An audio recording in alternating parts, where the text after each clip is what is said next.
Hey y'all, I'm going to show y'all how to make these delicious bacon wrapped deer poppers. Perfect for the Super Bowl or just for your midweek meal. These are all the seasonings and ingredients I use for my deer meat marinade. I did use deer meat, but if you don't have deer meat, you can also use cube steak.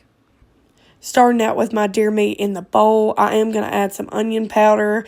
I season with my heart with all these things. Just measure to whatever you like.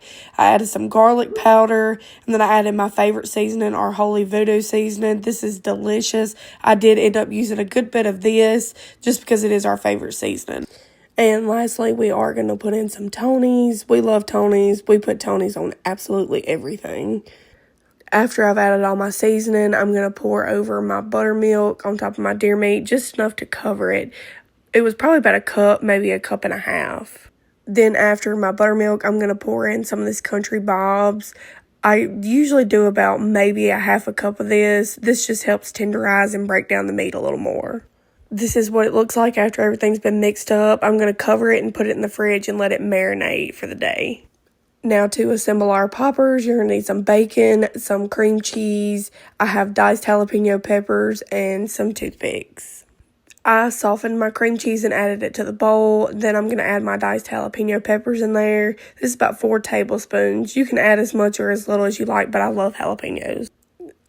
This is just how I assemble my poppers. I just roll them up and stick a toothpick in them.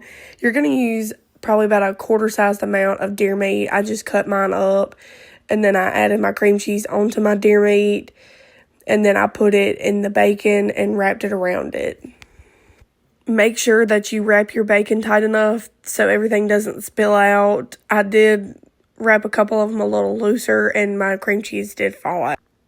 Once you have them all assembled, this should be about what it's going to look like, and then you just pop it on a baking sheet. I put these on a wire rack on a tinfoil lined baking sheet in the oven for about 25 to 30 minutes on 375. You could also grill these if you wanted to. I just cooked mine in the oven tonight.